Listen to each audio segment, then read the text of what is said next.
The purpose of this U.S. Army Corps of Engineers Los Angeles District animation is to inform the public of the Department of Defense's current and historical activities at the former Kingman Ground-to-Ground Gunnery Range.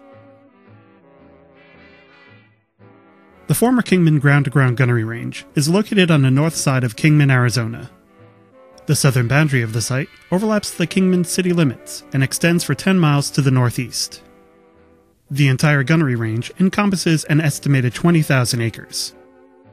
Currently, the majority of the former ground-to-ground gunnery range is being used for grazing and ranching operations, with approximately 25% being used for residential and commercial purposes. In August 1942, the Kingman Ground-to-Ground Gunnery Range was established as part of the Army Air Force's Flexible Gunnery School under the jurisdiction of the West Coast Flying Training Command. Training began in January 1943. The Flexible Gunnery Training specialized in training gunners to use the defensive turrets and armaments found on the B-17 bomber, an aircraft that was vulnerable to enemy attacks due to its relatively slow speed. Within the boundary of the ground-to-ground gunnery range, the DoD constructed approximately 89 buildings in an area referred to as the Ordnance Magazine and Target Range.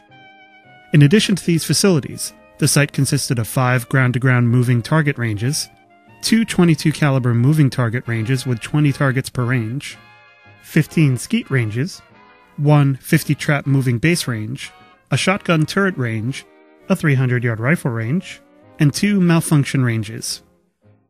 A typical training program at the Flexible Gunnery School consisted of 6 weeks of classroom and field training. The first 2 weeks were dedicated to orientation lectures and classroom instruction, which occurred at the Kingman Army Airfield, located southeast of the ground-to-ground gunnery range. The third and fourth weeks consisted of gunnery training at the Kingman Ground-to-Ground Gunnery Range. The fifth and sixth weeks were devoted to air firing at the Kingman Air-to-Air Gunnery Range, which was located north of the ground-to-ground gunnery range. In the first phase of the ground-to-ground gunnery training, students practiced trap shooting, .22 caliber rifle firing, and weapons malfunction. Instruction in trap shooting was performed to familiarize trainees with the handling and firing of a gun, since the majority of students had never fired a weapon before entering the gunnery school.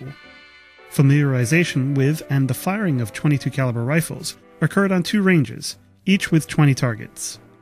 This phase of the training was conducted to teach gunners the importance of making proper sighting adjustments. Weapons malfunction training occurred on the malfunction ranges. Here the trainees learned how to evaluate the causes of gun malfunctions, and how to identify and repair guns. From there, the training progressed to skeet and moving base practice with shotguns. The second phase of the ground-to-ground training consisted of moving base instruction and turret shotgun practice. The primary objective of moving base instruction was to teach the proper amount of lead to allow for a target. On the moving base range, shotguns were mounted on trucks. The moving truck was used to simulate the course of an airborne B-17. While the truck was in motion, skeet were fired from traps which were positioned at various angles along the path of the moving truck. The skeet were used as substitutes for attacking enemy fighters, thus providing the gunnery student with a simulation of actual combat. Turret shotgun training consisted of the gunnery student firing shotguns mounted in turrets. The student learned to operate the electrically powered turret while firing at clay pigeons released from 40-foot towers. Trainees completed their ground-to-ground coursework on the moving target range with practice in handheld and turret firing with 30 caliber and 50 caliber ammunition. Gunnery students fired at Jeep-type moving targets from a common firing line. The types of weapons that were used at the former Kingman Ground-to-Ground Gunnery Range are categorized as small arms, which includes rifles, automatic rifles, pistols, machine guns, and shotguns. The ammunition that was used for these weapons included .22 caliber, 30 caliber, 45 caliber, and 50 caliber for handguns, rifles, and machine guns, and separate ammunition was used for shotguns. On November 15, 1945, the site was declared surplus to the needs of the military. Custody of the range was assumed by the Department of the Interior on April 10, 1946. From this point forward, the site has been predominantly used for grazing and ranching operations. The southern portion of the site is used for residential and commercial purposes. Under the formerly used Defense Sites Program, or FUDS, the U.S. Army Engineering and Support Center in Huntsville, Alabama, examined the site for the existence and use of military munitions. In February 1996, the Corps conducted a site survey and determined that there was no evidence of high-explosive munitions at the ground-to-ground gunnery range. The Corps did confirm the presence of small arms munitions at the site and identified 5 munitions-related areas for further investigation.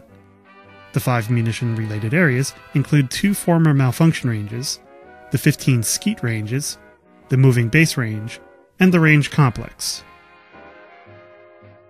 These 5 areas have been categorized as munitions response sites.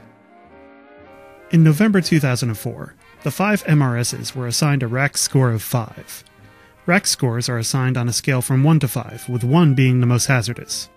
The scores are determined primarily by the types of munitions known or suspected to have been used at each MRS. As part of the Corps' inspection process, MMRP site inspections will be conducted at the 5 MRSs beginning spring 2010. At this time, the Corps is pursuing right of entry permission from current property owners. During the site inspection process, each MRS will be evaluated for the presence of military munitions. Soil samples will be collected and analyzed for selected metals including antimony, copper, lead, and zinc. Soil samples at select MRSs will be analyzed for polycyclic aromatic hydrocarbons. The inspection results will determine the Corps' next steps. The results will also be used to complete the Hazardous Ranking System score for the US EPA and the Munitions Response Site Prioritization Protocol, which was established by the Department of Defense. The Munitions Response Site Prioritization Protocol includes 3 modules to evaluate the unique hazards posed by unexploded ordnance, discarded military munitions, and munitions constituents. Based on the results of the scoring of the 3 modules, each MRS is assigned one of 8 priorities. Priority 1 indicates the highest potential hazard, and Priority 8 indicates the lowest potential hazard. The priorities do not have specific assigned actions, meaning Priority 1 does not indicate the need for immediate removal action, nor does Priority 8 indicate that no action is required.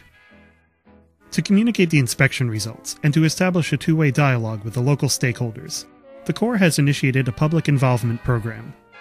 As part of this program, the Corps will release the findings of its MMRP site inspection reports, so that the community is familiar with the Corps' inspection activities and results. Fact sheets regarding the sites have been mailed to community leaders and interested parties. If you have information about site activities, would like to comment on the findings of the MMRP site inspection reports, or would like to join the mailing list, please contact the Arizona local office of the Los Angeles District U.S. Army Corps of Engineers Public Affairs Office through the U.S. Postal Service, or by calling 602-640-2015, extension 285.